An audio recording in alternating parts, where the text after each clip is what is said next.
рахмет.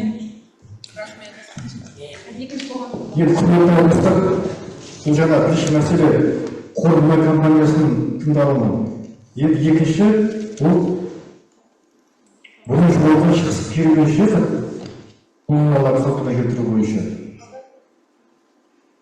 Енді регламент бағытты айтыпты ғой, жиналыстың төрағасы, мына бәрі қайтып оқып кете керек қой. Құрметті қонақтар, жергілікті тұрғындар, әкімдік өкілдері, әріптестер және бүгінгі қоғамдық тыңдауға қатысушылар, қоғамдық тыңдауға қош келдіңіздер.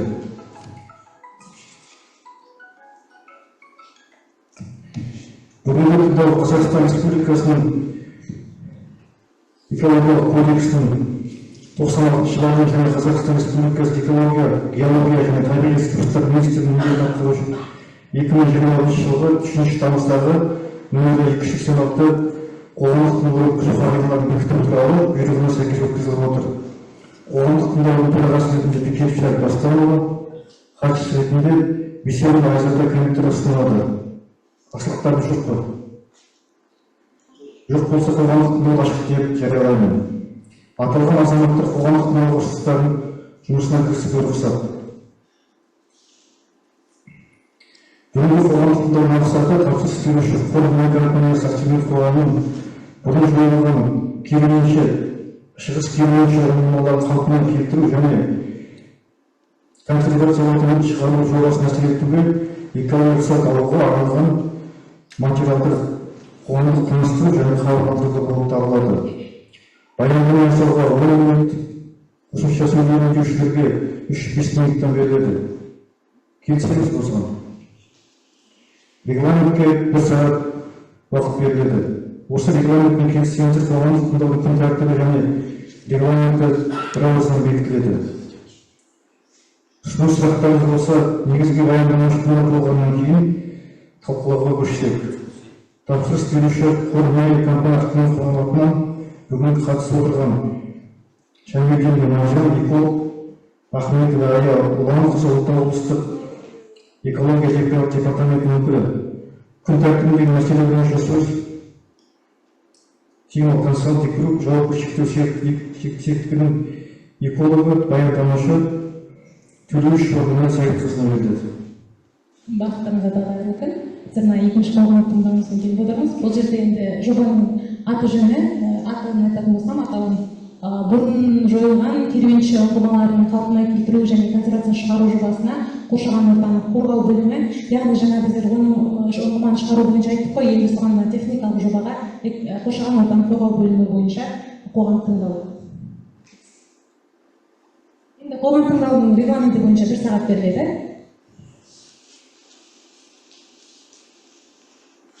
Мұнай қор компаниясын жаңа таныстырып өтті. Сонымен қатар заңдылықтарына сәйкес Жезқазған республикасы вестник газеттеріне эфирге шығарылған болатын хабарландырулар.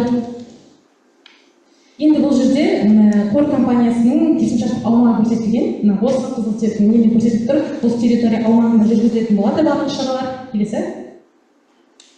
Енді бұл жерде келісімшарт аумақтың орналасуы бойынша карталар көрсетіп отырмыз, қалай орналасқан, және де бұл жаңағы Байқоңыр ауылынан 156 км қашықтықта орналасқан.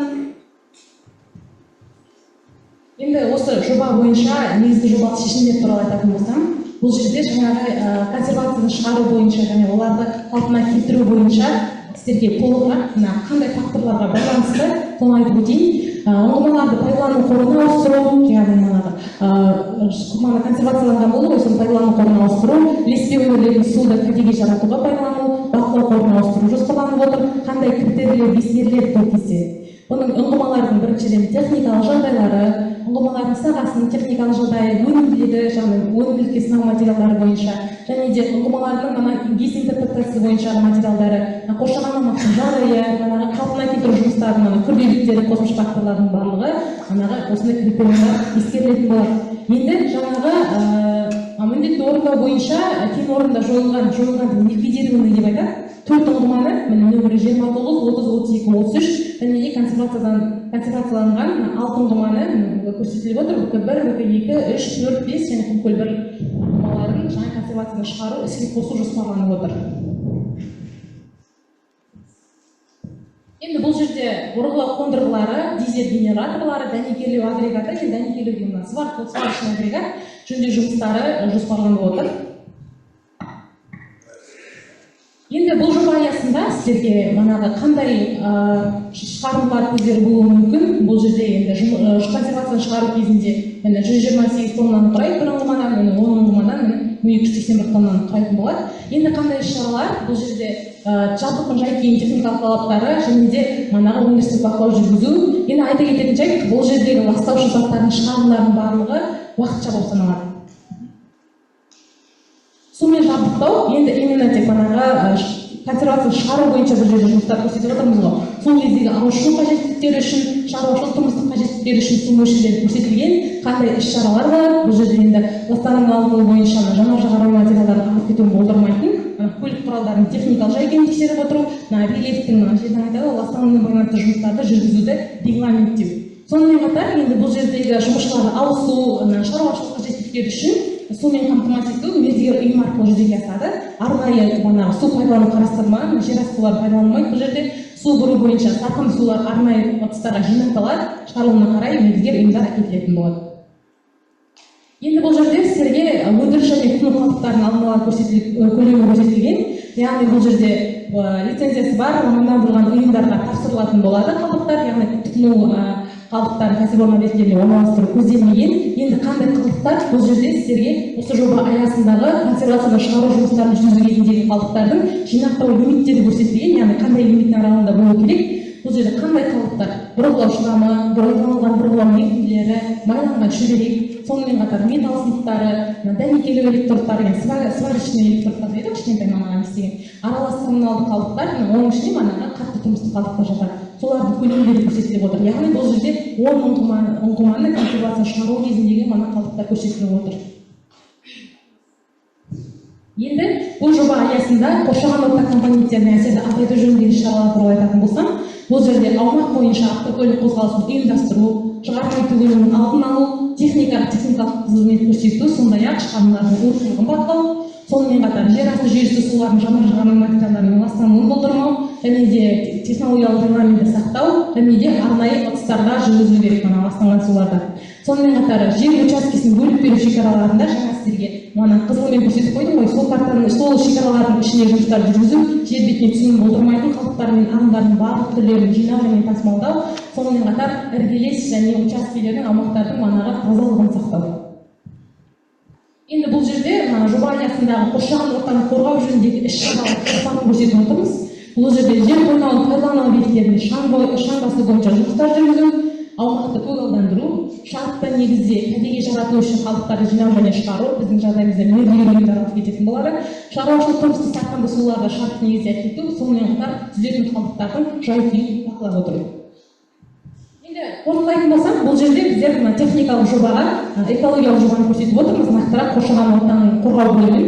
Бұл жерде жаңағы лимиттер, нормалар сақталған жағдайда әсері жергілікті төмен және уақытша деп бағаланады. Егер осы жоба бойынша сұрақтарыңыз болса, қойсаңыздар болады. Баяндамашы сұрақ қойсаңыздар.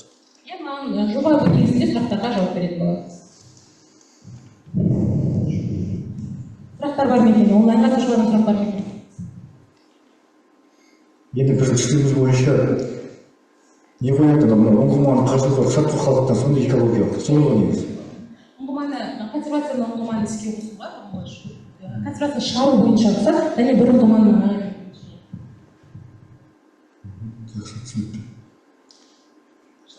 тағы да сұрақтарыңызды қойыңыздар, ұсыныс пікірлеріңіз болсын. Онлайнға сұрақ бар ма екен?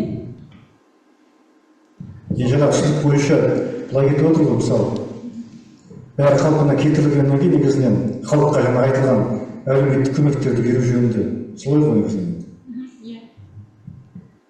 Жақсы түсінікті.